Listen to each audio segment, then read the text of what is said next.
Hello students, કેમ છો? મજામાં ને? ગયા એપિસોડમાં આપણે પેજ નંબર 24 પર યુનિટ 1નું રેપ સોંગ ગાયું હતું અને લાસ્ટમાં આપણે એક ગેમ વિશે માહિતી આપી હતી. યાદ છે ને બધાને?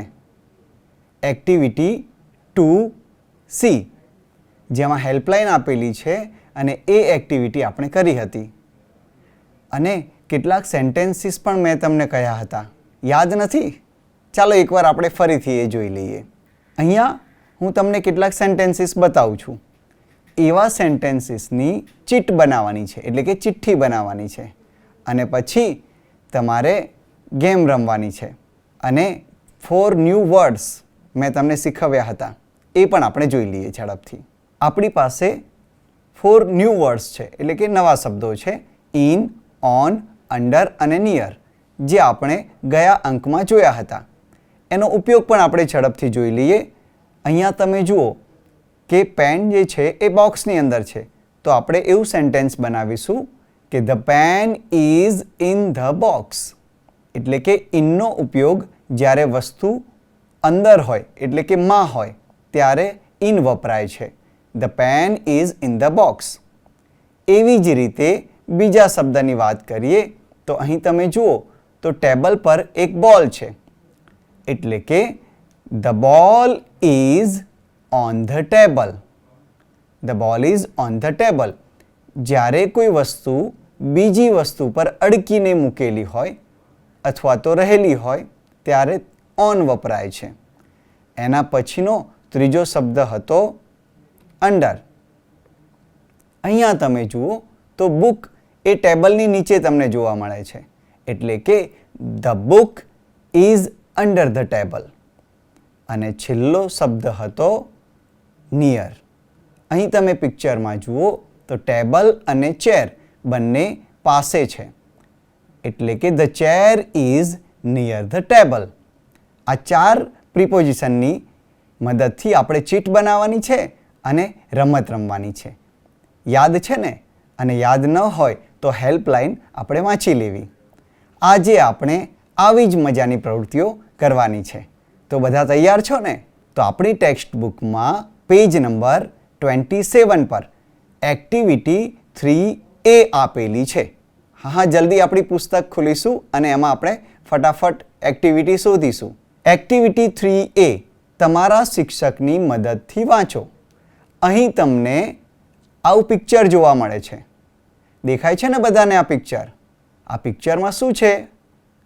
આપણે ધ્યાનથી જોઈએ તો આ એક ક્લાસરૂમનું પિક્ચર છે અને ક્લાસરૂમમાં સર સ્ટુડન્ટ્સને ભણાવી રહ્યા છે. બ્લેકબોર્ડ પણ છે, ટેબલ પણ છે, ટેબલની ઉપર બુક પણ છે, એટલે કે the book is on the table. Door પણ આપણને દેખાઈ રહ્યું છે અને dustbin is near the door. Students benches પર બેઠા છે અને 2 વિન્ડોઝ પણ દેખાય છે. સરની બીજી બાજુ, એટલે કે એક બાજુ બ્લેકબોર્ડ કે ગ્રીન બોર્ડ છે, એની બીજી બાજુ બુલેટિન બોર્ડ પણ છે અને સરની પાછળ એક ચેર પણ છે. અહીં આપણને કંઈક નવું જોવા મળે છે. સર એ ક્લાસમાં ફ્લોર પર ન ઊભા રહેતા પ્લેટફોર્મ પર ઊભા છે. આપણા વર્ગો નાના હોય તો આવા પ્લેટફોર્મની જરૂર રહેતી નથી, પણ જ્યારે વર્ગ લાંબો અને વિશાળ હોય ત્યારે આવું પ્લેટફોર્મ બનાવવું પડે છે, જેથી સર તમામ વિદ્યાર્થીઓ પર ધ્યાન રાખી શકે. હવે આ એક્ટિવિટી છે, એમાં આપણે રીડ કરવાનું છે અને એ પણ ધ્યાનથી. અહીંયા જે ક્લાસરૂમ હતો એ હેતુનો ક્લાસરૂમ હતો અને હેતુનો ક્લાસરૂમ કેવો છે એનું વર્ણન આપણને નીચે આપેલું છે. એ આપણે ધ્યાનથી રીડ કરીશું અને એના સંદર્ભે આગળની એક્ટિવિટી કરવાની છે. એટલે તમામ સ્ટુડન્ટ્સ ધ્યાનથી આ રીડિંગમાં ભાગ લે. હવે આપણે રીડ કરીશું. અહીં આપણને પેરેગ્રાફ્સ આપેલા છે, એમાં હિતુના ક્લાસનું વર્ણન કરેલું છે. હું રીડ કરું છું અને તમારે પણ એ જોવાનું છે. Look at Hitu's classroom. Hitu and his friends are in the classroom. It is a big classroom. The walls are pink. The board is black. The ceiling is white. There are 2 windows in the room.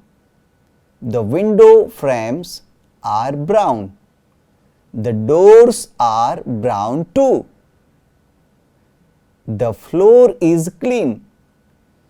The benches are clean too. There is a bulletin board near the window. It is green.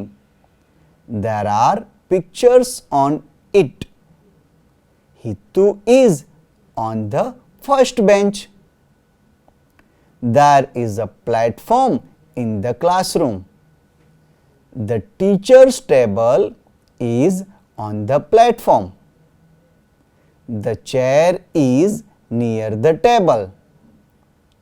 The chair and the table are new.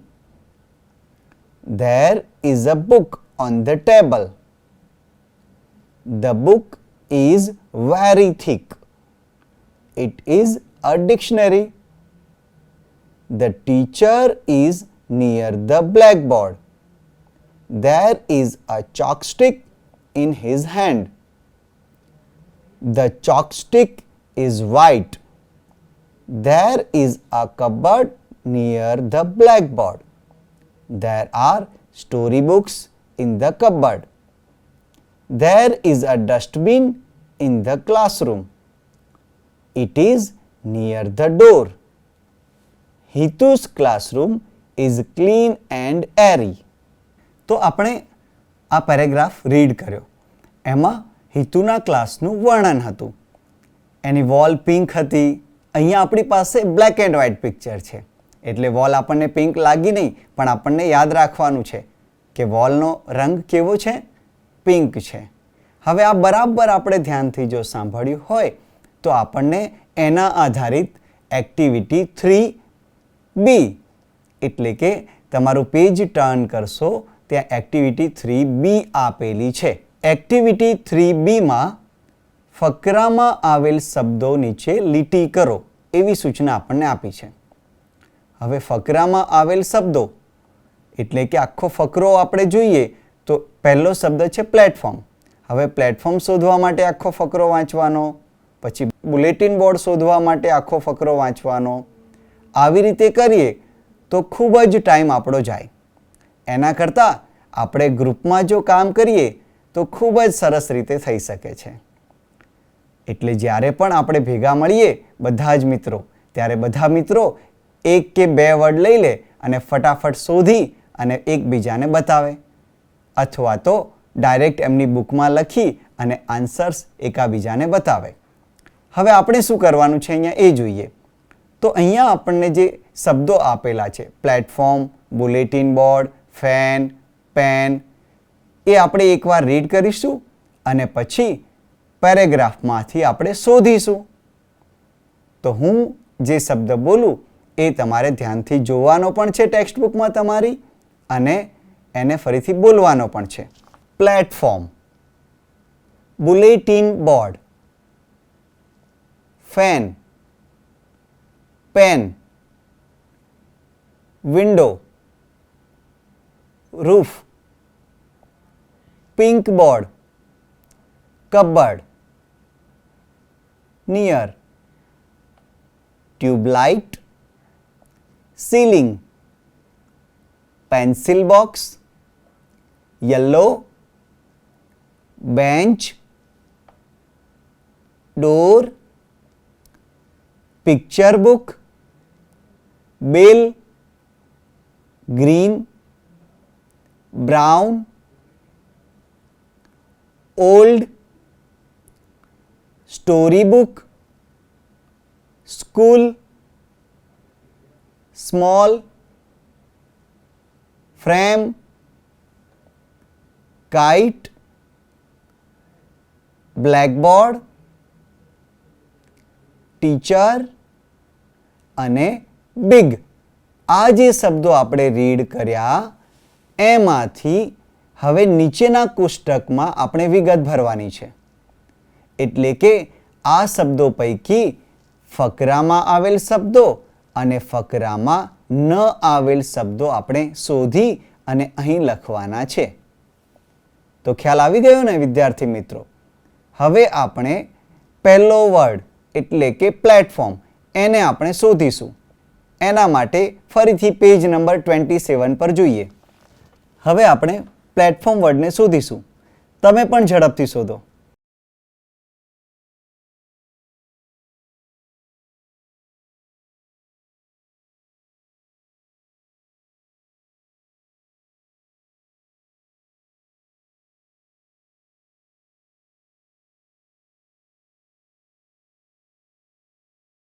આ રહ્યો platform word. મળ્યો ને બધાને? હા, મારી પહેલા પણ મળી ગયો હતો 1-2 મિત્રોને. ખૂબ સરસ. હવે આવી જ રીતે આપણે બીજો વર્ડ બુલેટિન બોર્ડ પણ શોધીશું.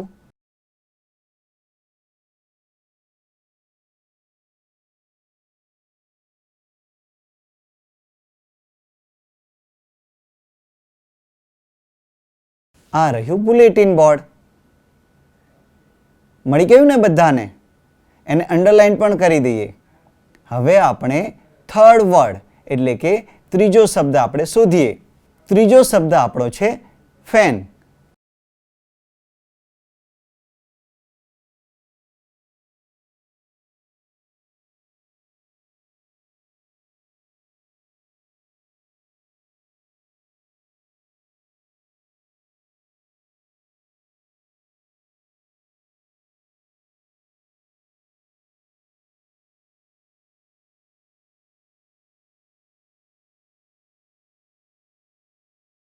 અરે આમાં તો ફેન નથી.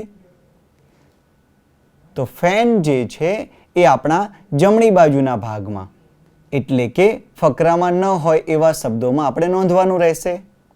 ત્યારબાદ આપણો ચોથો શબ્દ છે પેન.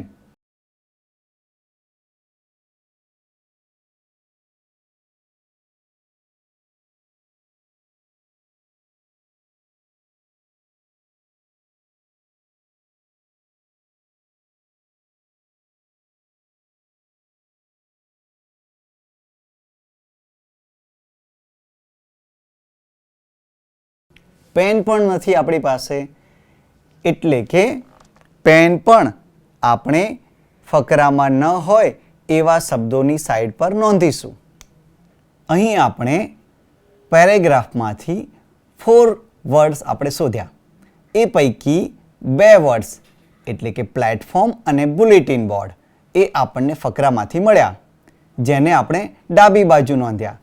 અને એ સિવાયના 2 શબ્દો એટલે કે ફેન અને પેન એ આપણને ફકરામાં જોવા મળ્યા નહીં, એટલે આપણે એને જમણી બાજુ નોંધ્યા. તમે પણ તમારી બુકમાં આ નોંધ્યું હશે અને કંઈક આવું દેખાતું હશે. તો બંને બાજુ 2 વર્ડ્સ આપણે શોધ્યા એટલે કે ફકરામાં હોય તેવા શબ્દો અને ફકરામાં ન હોય એવા શબ્દો. તો આ 4 વર્ડ્સ આપણે શોધ્યા. આવા તો આપણી પાસે ઘણા બધા વર્ડ્સ છે આપણે રીડ કર્યા એ. તો એને આપણે એક પછી એક શાંતિથી આપણો ક્લાસ પૂરો થાય ત્યારબાદ ઘેરથી એક વર્ડ શોધી અને બંને સાઈડ એટલે કે ફકરામાં આવતા હોય તો ડાબી બાજુ અને ન આવતા હોય તો જમણી બાજુ નોંધવાના છે. અને નેક્સ્ટ ક્લાસમાં આપણે એ ચેક પણ કરીશું. તો અહીંયા આપણે આ એક એક્ટિવિટી પૂરી કરી. આપણે રીડ કર્યું અને ત્યારબાદ ફકરા પરથી આપણે એ જે શબ્દો શોધ્યા એટલે કે ફકરામાં હોય તેવા અને ન હોય તેવા શબ્દો શોધ્યા. આ એક્ટિવિટી પછી આપણે એક બીજી એક્ટિવિટી કરવાની છે, જેમાં આપણે જોડીમાં કામ કરી અને આપણા વર્ગમાં મારા ક્લાસરૂમમાં કઈ કઈ વસ્તુઓ છે અને કઈ કઈ વસ્તુઓ નથી એ આપણે અહીંયા નોંધવાનું છે. આપણી પાસે અહીંયા ઘણા બધા વર્ડ્સ આપેલા છે. મારા ક્લાસમાં જે વસ્તુઓ છે એ હું મારા ક્લાસમાં છે એ પ્રમાણે નોંધીશ, પરંતુ તમારા વર્ગમાં જો એ વસ્તુ ન હોય તો તમારે એ વર્ગમાં નથી, નોટ ઇન માય ક્લાસરૂમ એ લાઈનમાં તમારે નોંધવાનું છે. તો ધ્યાનથી આપણે એકવાર વર્ડ્સ વાંચીશું અને સાથે સાથે તમારે પેન્સિલથી એ નોંધતા પણ જવાનું છે. જોડીમાં કામ કરો, નીચેના શબ્દો વાંચો અને નીચેના કોષ્ટકમાં વિગતો ભરો. આ બધા વર્ડ્સ જે છે એ આપણે રીડ કરવાના છે અને in my classroom, not in my classroom એવી રીતે આપણે નોંધવાના છે. હવે ધ્યાનથી આપણે વર્ડ્સ વાંચીશું. Ceiling, platform, blackboard, school, teacher, window, roof, bulletin board, fan, student, tubelight, pencil, cupboard, chair, door, picture book, box, bench, chalk stick, kite, story book, bell, pen, map. અહીં આપણે આ શબ્દોને રીડ કર્યા. હજુ આમાંથી તમને કેટલાક શબ્દોનો ખ્યાલ ન હોય તો તમે મને પૂછી શકો છો. હા બેટા, સીલિંગ. આપણે ઘણી વખત બેન્ચ હોતી નથી ક્લાસમાં, તો આપણે ફ્લોર પર બેસીએ છીએ. નીચે હોય એને ફ્લોર કહેવાય, તો ઉપર હોય એને શું કહેવાય? Very good, ceiling. હવે ખ્યાલ આવી ગયો ને સીલિંગ એટલે શું? યસ, છત. પ્લેટફોર્મ તો આપણે જોયું જ છે, આપણા પિક્ચરમાં આપેલું હતું. એના પછી કોઈ હાર્ડ વર્ડ તમને લાગે છે? ઓકે બેટા, મેપ એટલે નકશો. હવે આપણે શું કરીશું? તો ઇન માય ક્લાસરૂમ, અહીંયા આપણે આપણા ક્લાસરૂમમાં જે વર્ડ્સ એટલે કે જે વસ્તુઓ છે એ વર્ડ્સ આપણે અહીંયા લખીશું અને આપણા ક્લાસમાં ન હોય એ વસ્તુ આપણે અહીં લખીશું. પણ હું મારા ક્લાસનું લખું છું તો તમારે તમારા ક્લાસનું લખવાનું છે. જેમ કે સીલિંગ મારી સ્કૂલમાં પાકી બિલ્ડિંગ છે અને એમાં સીલિંગ પણ છે, તો હું અહીંયા સીલિંગ લખીશ.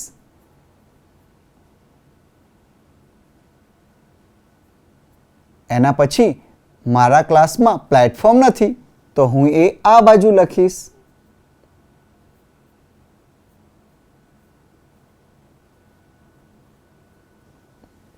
હવે આવી જ રીતે ઝડપથી તમારે આ તમામ જે વિગતો છે એને કોષ્ટકમાં ભરવાની છે.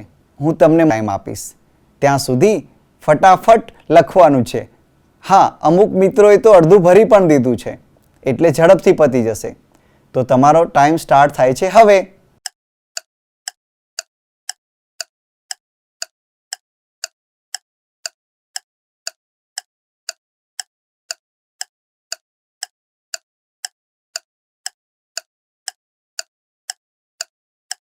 તમારો સમય પૂરો થાય છે. હવે આપણે જોઈ લઈએ. હું અહીંયા મારા વર્ગનું વર્ણન કરીશ. તમારે તમારા વર્ગનું વર્ણન અલગ હોઈ શકે છે. તો હવે હું મારા વર્ગનું વર્ણન બતાવું તમને. તો જુઓ, મારા ક્લાસરૂમમાં એટલે કે ઇન માય ક્લાસરૂમ આટલી વસ્તુઓ છે અને નોટ ઇન માય ક્લાસરૂમ આટલી વસ્તુઓ છે. મારા ક્લાસરૂમની અંદર ceiling, blackboard, teacher, window, bulletin board, fan, student, tubelight, pencil, cupboard, chair, door, bench, chalk stick અને પેન એટલી વસ્તુઓ છે. કેટલાક વિદ્યાર્થી મિત્રોના વર્ગમાં બુલેટિન બોર્ડ ન પણ હોય તો એ નોટ ઇન માય ક્લાસરૂમમાં લખ્યું હશે, એ પણ સાચું છે. જ્યારે મારા ક્લાસરૂમની અંદર પ્લેટફોર્મ, સ્કૂલ. હવે ધ્યાન આપો કે સ્કૂલ તો કોઈના ક્લાસરૂમમાં ના હોય. સ્કૂલમાં ક્લાસરૂમ હોય પણ ક્લાસરૂમમાં સ્કૂલ હોય નહીં, તો સ્કૂલ તો આ બાજુ જ આવશે તમામ વિદ્યાર્થીઓને. એના પછી roof, picture book, box, kite, story book, bell, map. આ શબ્દો આપણે જોયા. હવે આપણે જેમ હિતુના ક્લાસનું વર્ણન અહીં આપેલું હતું, આપણે જે પેરેગ્રાફ વાંચ્યા એમાં શું હતું? તો ઉપર જે હિતુના ક્લાસરૂમનું પિક્ચર હતું અને એનું ડિસ્ક્રિપ્શન એટલે કે વર્ણન નીચે આપેલું હતું. હવે આપણે આપણા શબ્દોમાં આપણા વર્ગખંડનું એટલે કે આપણા ક્લાસરૂમનું વર્ણન કરવાનું છે. હા, એક બે વાક્ય હું તમને સમજાવું એટલે તમને ઝડપથી ખ્યાલ આવશે. અને અગાઉ પણ આપણે ઇન, ઓન, અંડર અને નિયર એવા શબ્દો શીખી ગયા છીએ.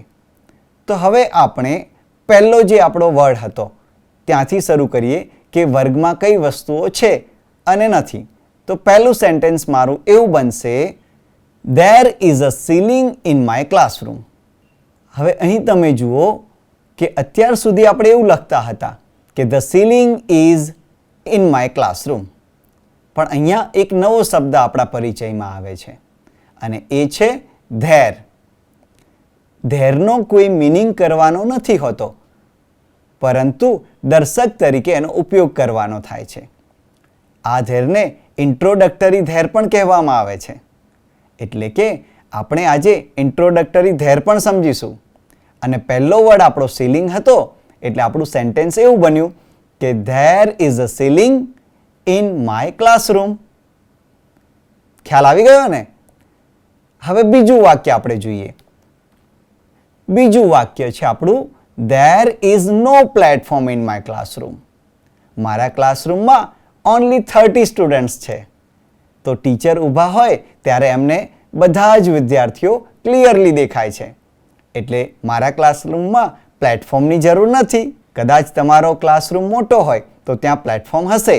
તો તમારું સેન્ટેન્સ એવું બને કે there is a platform in my classroom. પણ મારા ક્લાસમાં નથી તો મેં શું લખ્યું છે? There is no platform in my classroom. હવે થર્ડ વર્ડ આપણે જોઈએ એટલે કે ત્રીજો શબ્દ. એના પરથી આપણું વાક્ય બનશે, there is a blackboard in my classroom. દરેકના ક્લાસમાં બ્લેકબોર્ડ તો હોય જ. હા, રોહિતના ક્લાસમાં ગ્રીન બોર્ડ છે. હા, મને ખ્યાલ છે. પણ બ્લેકબોર્ડ અહીંયા આપણને વર્ડ આપ્યો હતો તો આપણે અહીંયા બ્લેકબોર્ડ લખીશું. કારણ કે ગ્રીન બોર્ડ હોય પણ એ ગ્રીન બોર્ડ કહેવાય અને બ્લેકબોર્ડ કહેવાય. તો આપણા ક્લાસમાં બ્લેકબોર્ડ હોય તો આપણે લખવાનું કે there is a blackboard in my classroom. એવો જ ફોર્થ વર્ડ એટલે કે ચોથો શબ્દ, અને એના પરથી આપણે જ્યારે વાક્ય બનાવીએ ત્યારે આવું બનશે, there is no school in my classroom.